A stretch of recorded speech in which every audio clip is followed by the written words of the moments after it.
우리 오늘 함께 말씀 보도록 하겠습니다. 요한복음 6장 11절에서 13절까지의 말씀을 함께 교독하도록 하겠습니다. 제가 먼저 읽고 여러분들이 그 다음 절 읽고 마지막 절은 같이 읽도록 하겠습니다. 예수께서 떡을 가져 축사하신 후에 앉아 있는 자들에게 나눠주시고 물고기도 그렇게 그들의 원대로 주시니라. 그들이 배부른 후에 예수께서 제자들에게 이르시되 남은 조각을 거두고 버리는 것이 없게 하라 하시므로 함께 읽습니다. 이에 거두니 보리떡 5개로 먹고 남은 조각이 12바구니에 찼더라. 아멘. 네. 제가 오늘 처음 부임한 날인데요. 저를 여기에서 다 소개할 수는 없을 것 같고 PPT 천편을 좀 띄워주시면은 저 뭘까요? 골뱅이 무침이 아니라 인스타입니다. 제 인스타 계정. 그래서 제가 지금까지 살아온 역사가 저기 한 600개시물 정도에 담겨 있어요. 그래서 여러분들이 물론 공개예요. 근데 공개를 하고 팔로우 하지 않으시면 안 되고 팔로우를 해주셔야 제가 인싸가 되니까 아시겠죠? 그래서 여러분들 특히 또 속지 마시라고 저 밑에 저희 가족 사진이 있습니다. 저희 아내와 저희 아들과 저 이렇게 저건 보정이 많이 됐어요. 그래서 좀 다른 부분이 있는데 어쨌든 저 프로필 사진이 있는 제 인스타에 오셔가지고 DM도 보내시면 제가 너무 인원이 많아가지고 커피 한 잔씩은 메가커피에서 사드리도록 하겠습니다. 그래서 언제든지 저한테 연락을 주시면 참 감사할 것 같습니다. 말씀을 증거하겠습니다. 그 세상에서 가장 굴욕적인 일이 뭘까요? 한번 고민해 보셨습니까? 세상에서 가장 굴욕적인 일. 세상에서 가장 굴욕적인 일은 자기 증명을 하는 겁니다. 예를 들면 이제 첫 만남부터 제가 이제 군대 이야기를 해서 너무 죄송해요. 여자분들이 자매분들이 군대 얘기 별로 안 좋아하신다고 맞나요?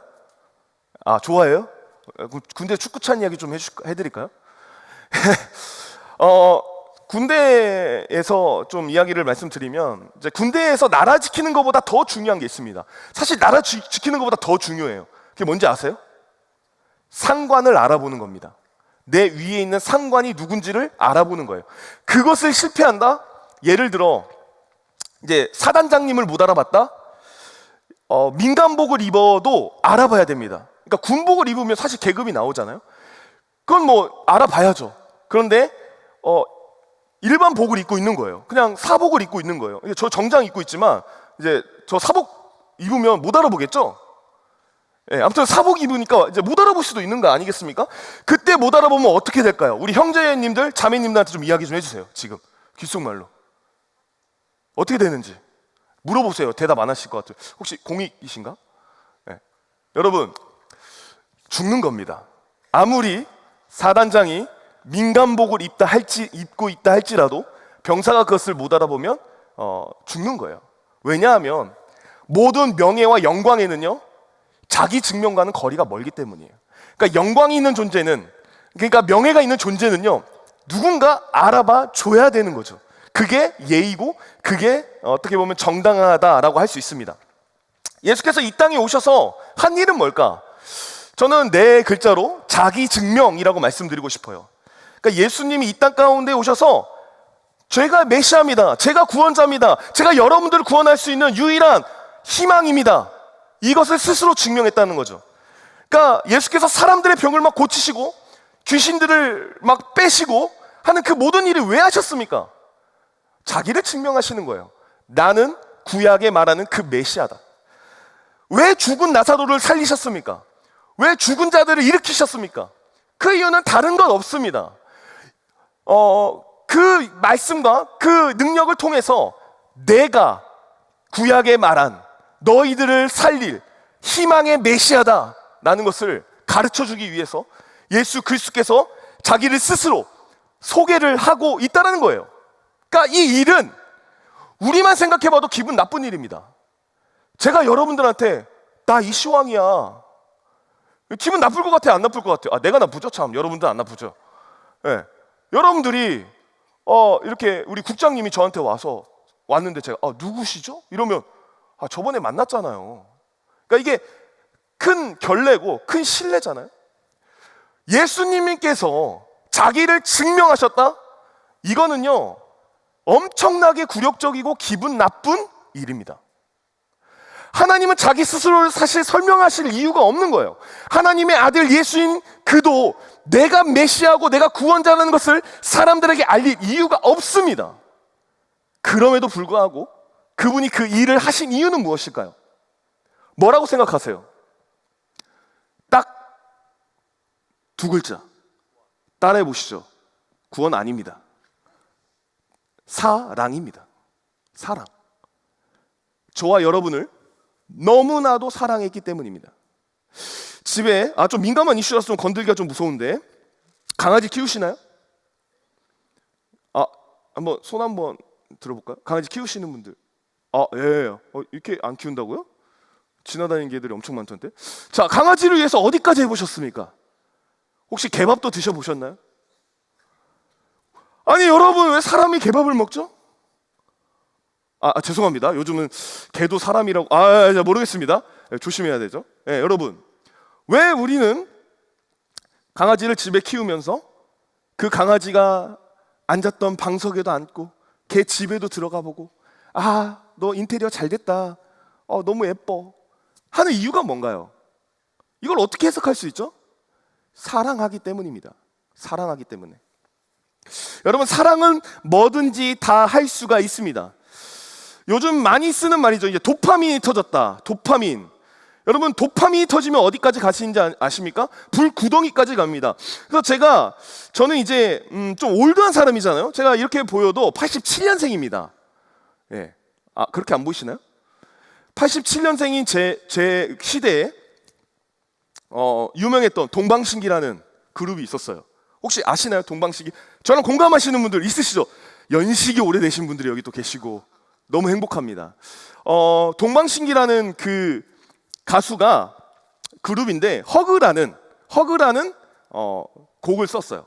근데 그 가사 내용을 좀 띄워주시면은 한번 좀 오그라드는데 한번 읽어볼까요?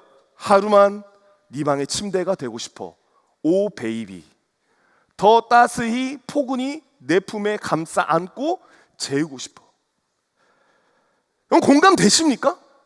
여러분, 침대 되면 얼마나 힘들겠어요. 위에 사람이 있는 건데 나를 뭉개고 있어?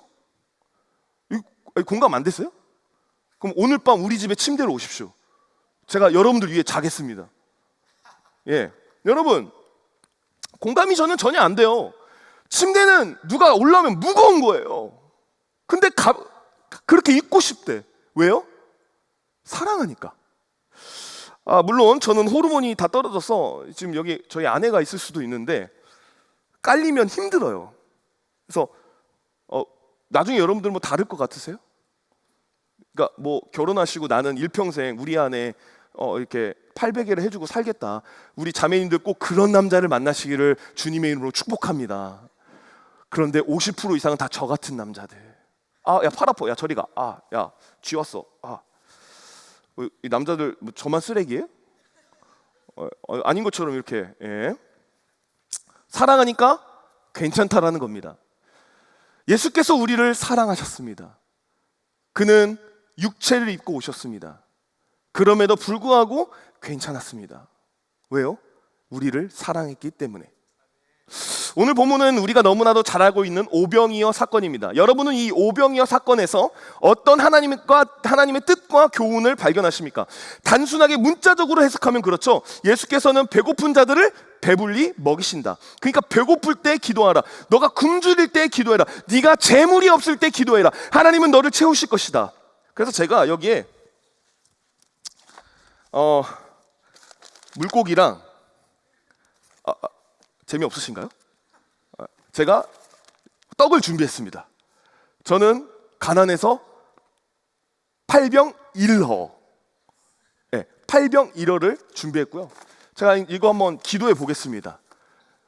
분명 성경에 나와 있는 사건이기 때문에 기도하면 우리 다 먹을 수 있죠. 근데 혹시나 이거 살립 호빵 안 좋아하시는 분 있으십니까? 이 믿음이 연약하면 안 됩니다, 여러분. 우리가 지금 기호를 따질 때가 아닙니다. 자, 잠깐 제가 축사를 하도록 하겠습니다. 잠깐 기도를 하겠습니다. 지금 눈 감으시면 안 돼요. 지금 이거 가지고 눈 감으면은 2단 되니까죠. 하나님 늘려 주십시오. 할 수 있습니다, 주님. 우리 여기 모여 있는 청년들이 점심도 못 먹고 여기 있는데 주님 먹여 주십시오. 자, 여러분, 이제 여기에 수많은 물고기와 떡이 나올 건데 저 여기서부터 차례대로 받아갈까요? 나오라고 하면 나오시겠어요? 예. 사실 제가 기도 아무리 많이 한다고 해도 제가 가져온 자반고등어 하나, 그 다음 살리호빵 6개에서 더 늘지 않습니다. 이렇게 해야 늘지? 예. 더 늘지 않습니다. 왜 그럴까요? 예. 예수님이 말하는 오병이어 사건은 단순히 우리가 없는 것에서 하나님 앞에 기도했을 때 그것이 풍성해진다라는 것을 가르쳐주는 교훈이 아니기 때문입니다. 예수님은 보이는 것으로 보이지 않는 것을 설명할 때가 있습니다. 그러니까 예를 들면 여러분들, 저와 여러분이 보이지 않는 것은 보이지 않잖아요. 그렇죠? 그러니까 보이지 않는 세계가 있다는 것, 영혼, 영성, 이런 것들이 눈에 보이나요? 눈에 보인다고 하시면 큰일 납니다. 눈에 보이지 않습니다. 근데 그 눈에 보이지 않는 천국, 눈에 보이지 않는 여러 가지 것들을 예수 그리스도께서는 설명하셔야 됩니다. 그것을 설명하기 위해서 가장 좋은 소재는 뭡니까? 눈에 보이는 것입니다. 눈에 보이는 물고기, 눈에 보이는 떡. 그러니까 그 눈에 보이는 것을 가지고 눈에 보이지 않는 것을 설명하는 거죠. 그래서 우리가 백날 이 떡을 가지고 주님이 늘려주실 거야 기도 아무리 해도 절대 늘어나지 않습니다. 그건 그 사건이 아니기 때문에. 오늘 본문이 말하는 사건은 무엇입니까? 주님께서 영적으로 우리를 배불리실 것이다라는 것을 가르쳐 주는 것입니다. 우리가 주님 앞에 나갈 때, 우리가 예수 그리스도 앞에 나아갈 때 예수 그리스도는 불쌍한 자들을 배불리 먹이시더라, 그것을 가르쳐 주고 있는 거죠. 오늘 읽진 않았지만 4절 한번 보시겠습니다. 보시면 뭐라고 있죠? 같이 읽어볼까요? 시작. 마침 유대인의 명절인 유월절이 가까운지라. 네, 그 다음 13절도 다시 한번 읽어보겠습니다. 시작. 이에 거두니 보리떡 5개로 먹고 남은 조각이 12바구니에 찼더라. 네, 여러분 유월절이 뭔지 아시죠? 유월절이 뭔지 모르시는 분이 계실 것 같아서 제가 출애굽기 12장 20절도 다시 한번 읽도록 하겠습니다. 혹시 없나요? 네, 제가 읽어드리겠습니다. 예, 같이 읽겠습니다. 시작.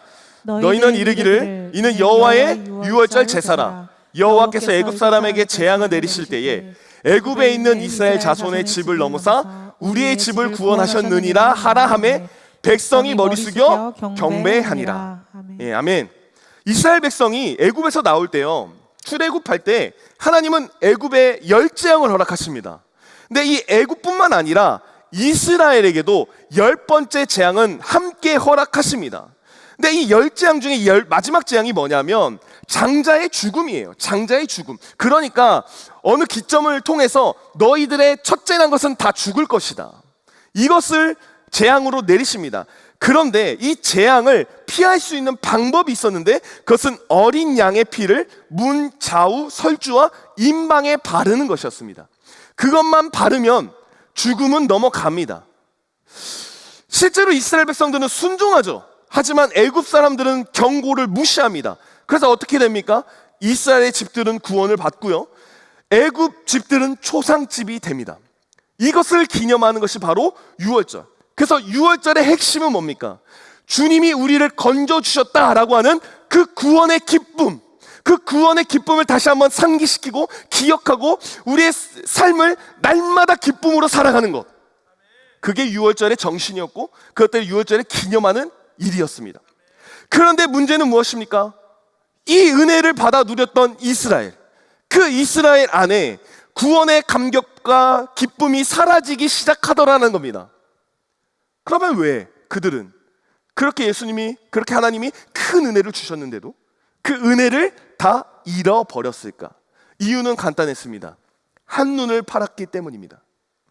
한눈을 팔았다는 것은 그들이 하나님이 아닌 다른 무엇인가를 기쁨으로 삼기 시작했다는 겁니다. 그러니까 영원히 마르지 않는 하나님이 주시는 구원의 감격을 버리고, 그러니까 그런 구원의 감격이 우리의 삶과 연결이 돼서 매 순간 모든 것이 기쁨인데 그 구원의 감격이 본질적 기쁨이 아니라 그 본질적인 그 중심에 다른 무엇인가를 끼워 넣기 시작하면서 그들은 점차 기쁨이 없어졌다는 겁니다.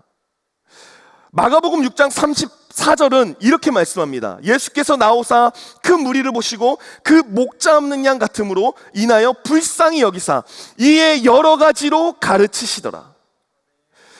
하나님께 집중하지 못했던, 다른 무엇인가로 자신의 기쁨을 채웠던 그들을 예수님은 뭐라고 말씀하십니까? 목자 없는 양이다. 그들은 중심이 없는 사람들이다. 여러분, 혹시 양이 목자가 없으면 어떻게 되는지 아십니까? 저 위에 계신 분들 혹시 아세요? 양이 목자가 없으면 어떻게 될까요? 끝입니다.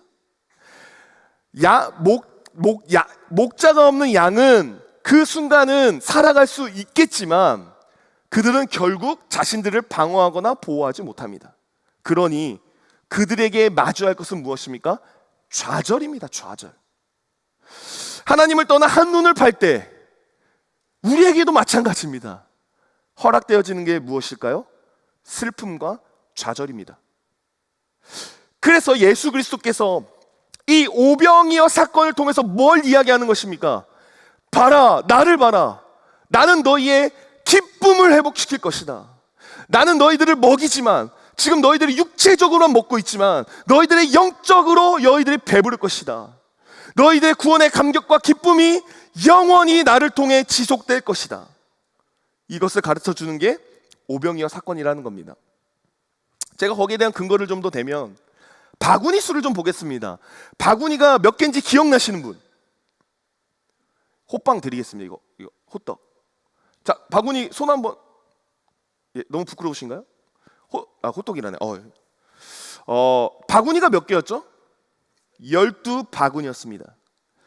여러분, 한번 그런 고민 안 해봤어요? 한 바구니였을 수도 있고 두 바구니였을 수도 있고, 아니 이왕이면 예수님의 역사면 한 2000바구니 정도는 한 2만 톤? 아니면 한 산으로 쌓아서 야, 우리 하나님 능력 좋다 좀 증명하시면 되잖아요. 근데 왜 하필 12바구니였을까? 12라면 혹시 생각나는 거 있으십니까? 예, 아마 12지파가 생각나실 겁니다. 여기서 말하는 이 12는 12지파를 상징하죠. 그러니까 결국 누구를 이야기합니까? 이스라엘을 이야기하고 있는 것입니다. 내가 이스라엘아 너희들의 기쁨을 회복시키겠다. 너희들의 그 굶주린 심령을 회복시키겠다. 비슷한 사건이 있는데요. 마가복음 8장 1절에서 10절을 보시면 오병이어가 뿐만 있는 게 아니라 칠병이어도 있습니다. 7개의 떡과 2마리의 물고기로 4,000명을 먹이시는 사건이 있습니다. 여러분 고민해 보세요. 마가복음에도 오병이어는 등장합니다. 6장에 등장해요. 근데 그 6장 이후에 8장에 굳이 왜 또 비슷한 사건을 기입하고 있을까요? 여러분들 큐티하면서 두 가지 동일한 어떤 그 본문을 보면서 받았던 은혜가 비슷한데? 이렇게 생각하는 그 본문을 왜 굳이 두 사건을 놓고 있을까요? 여기서 우리가 중요하게 봐야 될 건 칠병에 보시면 남은 광주리가 있습니다. 몇 광주리인지 마가복음 8장 8절을 한번 보도록 하겠습니다. 한번 보십시오. 몇 광주리입니까? 7광주리입니다. 저를 가르쳐 주시던 신현우 교수님이 계시는데 이 7의 숫자가 의미하는 바는 바로 이방인이다라고 이야기를 합니다. 왜냐하면 신명기 7장 1절을 보시면 제가 빨간 글씨로 쳤는데요. 지금 몇 개죠? 빨간 글씨가? 예, 7개입니다. 저게 지금 뭐냐면 가나안 땅에 살고 있던 7 족속들이었습니다. 그 7과 지금 7광주리가 연결된다는 거죠. 그래서 오병이어 사건은 뭐예요? 그동안 하나님을 알았던 그 이스라엘, 그러니까 쉽게 우리말로 하면 모태신앙의 회복. 그렇다면 칠병이어는 무슨 사건이에요? 이방민족, 그러니까 예수를 알지 못했던 그런 사람들이 회복하게 될 것이다라는 것을, 회복을 선포하고 있는 사건이다라는 사실입니다. 사랑하는 우리 청년 여러분들, 여러분들은 구원의 감격이 있습니까? 여러분들 구원의 감격 말이 거창합니다. 그냥 여러분들 그 삶 가운데 지금 기쁨이 있습니까? 성경은 말하죠. 기뻐하라. 근데 여러분, 근거 없는 기쁨이 아닙니다. 사도 바울이 단순히 니네 정신 승리에, 정신 무장에 불평과 불만이 나와도 일단 기쁨으로 입술로 박아, 그런 이야기를 하는 게 아닙니다. 우리는 진짜로 어떠한 상황과 환경이 와도 기뻐할 수 있는 겁니다. 그 기쁨은 어디에서 근거합니까? 구원의 감격입니다. 내가 하나님 앞에, 예수 그리스도 앞에 구원받은 백성이기 때문에 내 삶이 어떠한들 기쁜 거예요. 제가 좋아하는 말이 있어요. 여러분, 우린 죽어도 어디예요? 예? 죽기 싫죠? 예. 죽어도 어디에? 죽어도 믿음으로 선포합시다. 죽어도 천국입니다. 죽어도 천국인 사람한테 죽음은 두려운 게 아니죠. 오히려 죽음은 땡큐야. 왜요? 게이득, 천국 빨리 가. 그렇다고 해서 저 뒤지라고 하지 마시고, 저는 살고 싶습니다. 저는 아직 사명을 다하지 못했어요. 저는 우리 용인제일교회 우리 이청년부 브릿지저스와 함께 열심히 사역하고, 저 나중에 청년 다니엘 기도회 강사로도 좀 불러줘야 되기 때문에 저 열심히 해야 돼요. 어쨌든 여러분, 구원의 감격이 사라진 사람들은 풍성하지 못합니다. 아담과 하와를 보십시오. 그들은 스스로 하나님이 되려고 했습니다. 하나님이 되면 내가 더 풍성해질 거라고 생각했습니다. 그래서 하나님을 배신합니다. 그런데 그들의 결과는 기쁨이 아니었습니다. 고생과 고통, 험난이었습니다. 심리적 굶주림이라는 말 들어보셨어요? 심리적 굶주림? 그러니까 감정적 상태나 환경적 요인에 의해 발생하는 배고픔입니다. 그러니까 스트레스, 지루함, 외로움, 분노와 같은 감정으로 인해서 허기를 느끼는 거예요. 그러니까 진짜 배고픈 게 아니라, 그래서 우리 짜증나면 뭐 먹어요? 탕. 마라탕. 이건 탕후루죠. 예. 마라탕 먹잖아요. 짜증나면 마라탕 먹잖아요. 왜 그래요? 그거는 진짜 배고파서 먹는 게 아니라 심리적 배고픔 때문에 마라탕을 먹는 겁니다. 그런데 문제는 뭐예요? 그렇게 심리적 허기짐으로 먹다 보니까 제가 지금 얼굴이 어떻게 됐어요? 제가 사실 신 목사님보다 나은 건 비주얼이라고 생각했는데, 그래서 비주얼을 좀 준비하려고 하고 오려고 했는데 실패했어요. 그래서 나은 게 하나도 없어. 너무 슬퍼요. 여러분, 그렇게 심리적 허기짐으로 먹었더니 저도 지금 고지혈증 먹고 피검사하고, 그렇게 되더라는 겁니다. 여러분, 우리는 생각하죠. 이게 있으면 저게 있으면 나는 기쁠 거야. 내 삶이 만족할 거야. 저거 취하면 내가 좋을 거야. 근데 여러분, 절대 그렇지 않다는 겁니다. 여러분들의 삶의 기쁨이 회복되려면 지금 여러분들에게 필요한 건 뭔지 아십니까? 구원의 감격입니다. 구원의 기쁨입니다. 내가 구원받았다는 그 사실을 다시금 깨달아야 하는 것이죠. 노래 한 곡 또 떠올랐습니다. 목사가 무슨 노래만 이렇게 잘 아냐? 이렇게 생각하실 수 있는데, 혹시 정승환 씨 아세요? 정승환 씨? 혹시 대표적인 노래 뭐예요? 예? 나였으면이에요? 예? 사랑에 빠지고 싶다잖아. 아닌가요? 예, 가사 한번 띄워주실래요? 보시면 운동을 하고 열심히 일하고 주말엔 영화도 챙겨보곤 해. 이렇게 살고 싶어요. 저도 서점에 들러 책 속에 빠져서 낯선 세상에 가슴 설레지. 이런 인생 정말 괜찮아 보여. 난 너무 잘 살고 있어. 한데 왜 너무 외롭다. 나 눈물이 난다. 내 인생은 이토록 화려한데 고독이 온다. 넌 나에게 묻는다. 넌 이 순간 진짜 행복하니? 한번 좌우 옆 사람에게 한번 물어볼까요? 너 진짜 행복하니? 한번. 너무 많이 시키죠? 죄송해요. 처음이라 그래요. 피드백 받으면 다음에 안 할게요. 오늘은 해주세요. 오늘 안 하면 나도 삐질 거야. 나 지금 사직서 품고 있어. 오늘 반응 보고. 여러분, 행복하십니까? 우리가 다 누리고 있습니다. 여러분들 교회 올 때 차 타고 왔습니다. 아닙니까? 차 타고 못 가는 사람들도 있습니다. 우리나라는요, 상대적 빈곤이 있을 뿐이지, 만약에 모든 어떤 나라들 다 비교해 봤을 때 우리는 상위권입니다. 잘 산다는 계보에 들어갑니다. 그런데 왜? 헌데 왜? 너무 외롭다. 난 눈물이 난다. 여러분 뭐가 빠진 걸까요? 여러분들 삶에 뭐가 빠진 걸까요? 제 삶에 뭐가 빠진 걸까요? 우리를 구원해 주신 영적인 세계, 그 구원의 감격이 우리 가운데 어느 순간 잊혀졌다라는 사실입니다. 그래서 여러분, 좋은 이성 만나면 좋죠. 저는 여러분들이 좋은 이성 만났으면 좋겠어요. 근데 좋은 이성에 답이 있을까요? 저는 진짜 바라기는 여기서 진짜 연봉 200억 하는 사람이 나타났으면 좋겠어요. 혹시 지금 벌고 계신 분 계신가요? 친하게 지내고 싶어가지고. 좋은 직장 간다고 해서 여러분들 뭐 됩니까? 뭐 좋은 대학 가면 됩니까? 그런 분들이 항상 이야기하는 게 나는 여전히 허전해. 근데 여러분, 허전한 이유는 우리가 더 큰 빵이 없어서가 아니라, 우리가 더 큰 물고기가 없어서가 아니라, 내가 지금 먹을 양식이 없어서가 아니라 예수 그리스도가 우리 안에 없기 때문입니다. 예수 그리스도께서 그분이 우리를 얼마나 사랑하고 있는지를 우리가 그 깨달음이 사라졌기 때문입니다.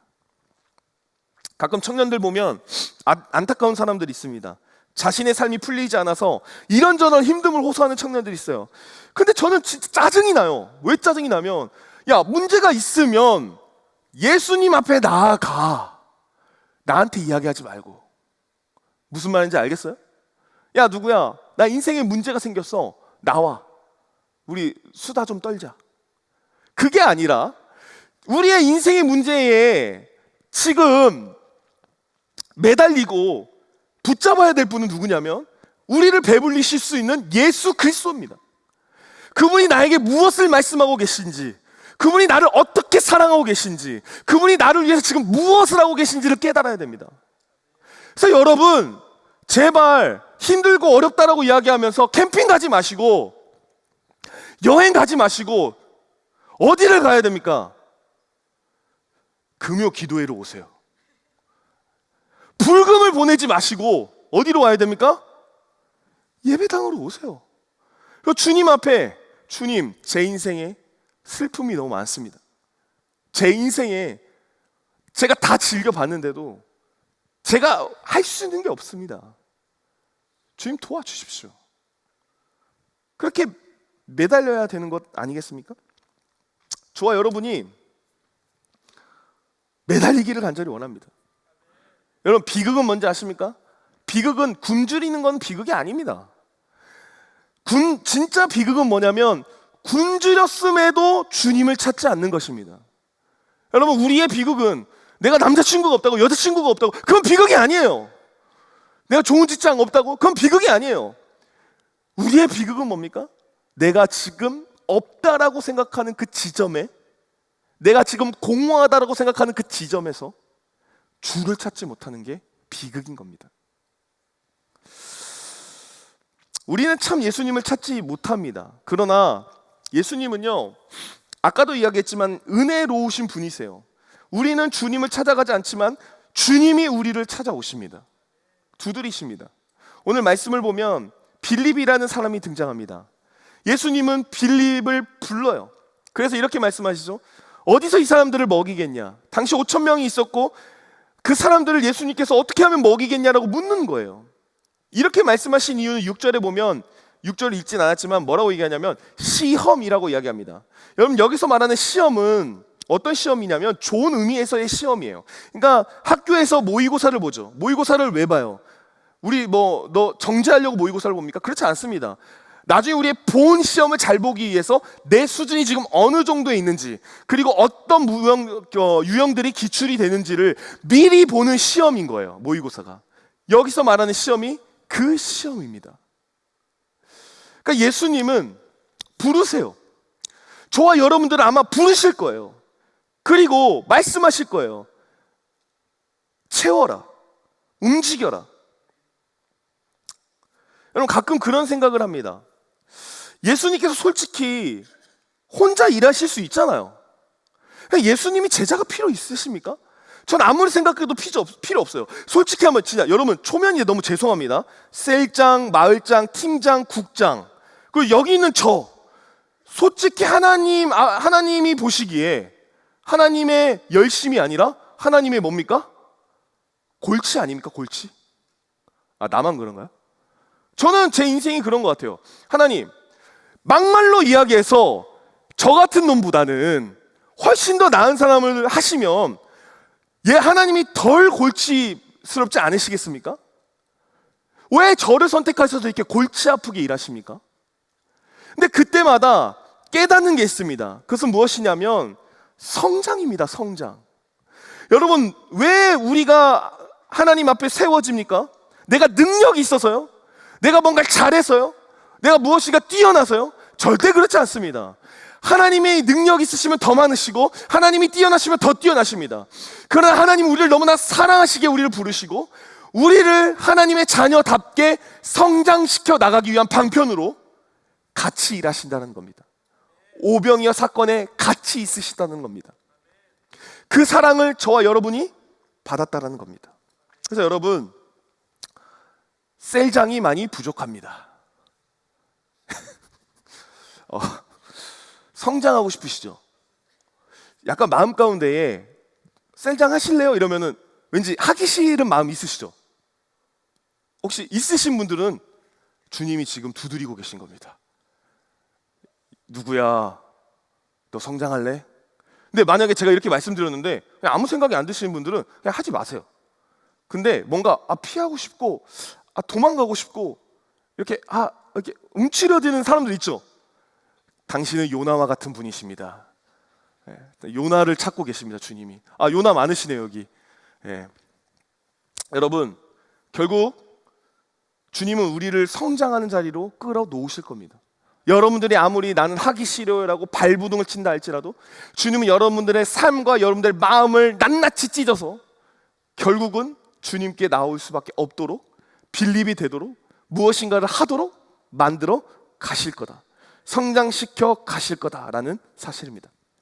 사랑하는 우리 브릿지어스 청년 여러분들, 사실 하나님은 저와 여러분을 성장시킬 의무도 없습니다. 부르실 의무도 없지만 성장시킬 의무도 없으십니다. 그저 그러면 돼요. 그냥 너희들 피폐하게 살아라. 니네 헛된 것 쫓아 살아라. 니네 공허하게 살아라. 니네 좌절하면서 살아라. 니네 슬퍼하면서 살아라. 근데 하나님은 그것을 하지 못하세요. 그래서 어쩌면 저 여러분이 이 자리에 있다는 것은 여러분들 삶 가운데 많은 관계들이 얽혀 있지만 그 관계 가운데에 지금 하나님이 여러분들을 사랑하고 계시다는 증거가 아닐까. 여러분들의 그 궁핍과 여러분들의 그 좌절과 여러분들의 그 슬픔을 채워주시기 위한 시간이지 않을까. 저와 여러분이 그 사랑을 다 받았을 줄로 믿습니다. 저도 30대 초반에 많이 힘들었어요. 진짜예요. 그렇게 안 보이죠? 많이 힘들었어요. 그때 제가 견딜 수 있었던 근거는 딱 하나였어요. 하나님이 나를 사랑하신다. 하나님이 나를 풍성케 하신다. 하나님에게만 가야 내 기쁨이 회복된다. 그래서 정말 죽고 싶은 생각이 들 때도 있었어요. 그때 아니야, 시왕아.